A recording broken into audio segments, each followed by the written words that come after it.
Well,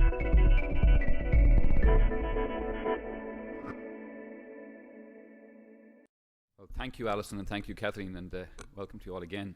At 4:10 this afternoon, here in the Glass Salon, three of my colleagues, Regina Jankowski, Kate Blake, and Jennifer Bandine, will be talking about the Toledo Museum of Art's visual literacy curriculum. So that will cover a whole lot of different aspects of what we're doing really with education programs in detail. But I wanted to give you an overview of what we're doing in visual literacy. In 2010, we launched a strategic plan. It's just coming to an end. We're about to do another one for 2020. And visual literacy was a key part of it.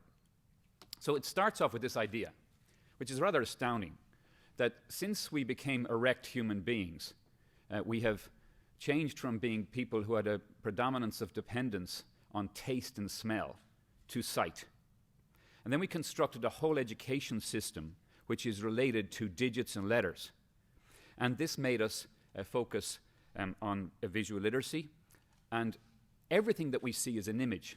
So this is what's driving what we're doing here in the museum. Everything you're looking at now is actually an image. It's not what you're seeing mainly, it's what you've actually constructed. 90% of what you see is constructed by memory. So the process that we're engaged in is the linkage between vision and cognition and memory.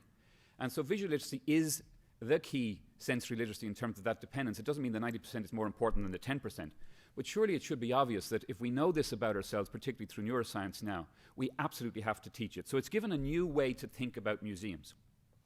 So if we're in our institutions and museums, we pride ourselves on art education, we really have to think about how could we get this going generationally.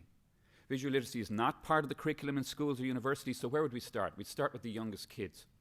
And up to the age of 5, the brain is actually very malleable. It's always plastic throughout life. So you start with little kids. Now, back in 2010, we were therefore thinking about how would we design a program for visual literacy, and we came up with these basic principles.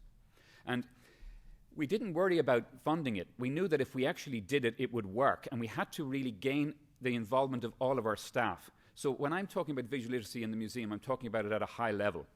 Our model in the museum is actually based on doing things. This is a very unusual model for museums. Usually in the center of the cross-section of a Venn diagram, it's your purpose.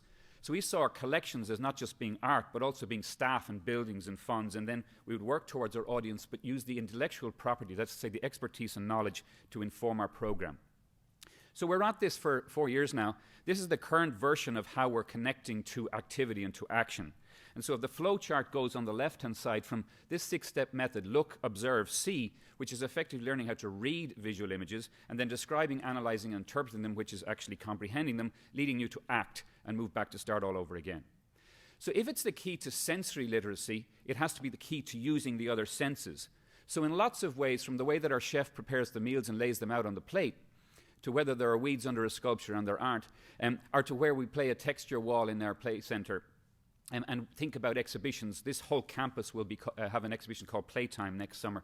We're focusing on what we mean by visual literacy, the ability to read and to comprehend visual language. So we've really started to use visual language more instead of visual learning and visual literacy in our common parlance, because reading it is about process and comprehending it is about interpretation.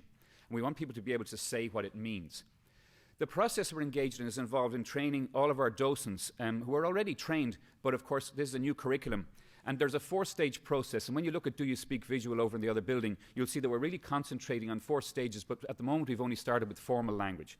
Then we'll teach idea language, symbol language, semiotics, and interpretation language, hermeneutics. It influences everything. So here's our staff structure.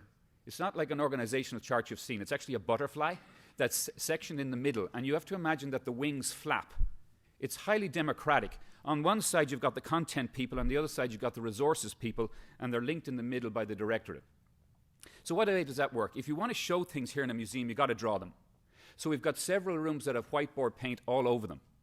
And that's how we work out our ideas. It's about being team-led, collaborating. And we use these techniques you can see on the right, the competing values framework that's at the top, and then really team building and everybody understanding they're part of the team to get to performance management. It influences the way that we approach how we live. So we really worked to program the last 4 years to bring more and more people into offices that would have natural light, that they'd be adjacent to spaces, they'd have spaces to sit down. An awful lot of this particular large office takes place at these chairs where people gather. It means that the whole museum is actually about what do you see? Do you understand what you see? And so energy efficiency is absolutely live here. We go off the grid regularly now. We have 4,000 solar panels. We're fully LED. We've saved 1/3 of the light fittings by going fully LED. But that's not just it. It's about training and developing your staff and adding percentages of funds into that process.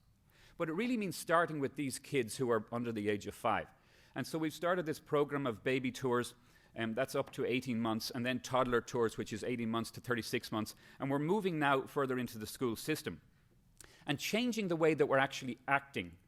So it's a challenge as we make this process, but we're producing publications, hard publications, but especially major website publications. And that's what this conference will do for us. The idea when this was approached first, I thought, how can we start teaching babies? Well, we'll track them. And so all of this is about evidence-based research and being able to influence the public school system. So we have a whole lot of pilot projects launched this fall, and Adam and our team has been leading those. One of the major ones is with the Toledo Public Schools. And we've got 2 cohorts, one of 96 kids, one of 50 kids. And we're going to track them through the education system, really to show the benefits of what we're doing in terms of teaching this language of the 4 different kinds that I talked about. But we heard today and in other talks that sensory learning is about making. It's actually about doing something. So it's not just, reading and writing. It's also about acting and making. And artists, as our other 2 speakers have shown, are the key to us being able to do that, involving ourselves with working artists. So working with artists is one of our strategic objectives. So when you look at the whole campus, our 36 acres, our 2020 vision, the vision for 2020, the year 2020, is about taking these 36 acres and integrating them as a scent campus, a sound campus, an active live campus where it's all connected and is an example to the rest of the city and our partners that we work with of what we mean by visual literacy. Thank you.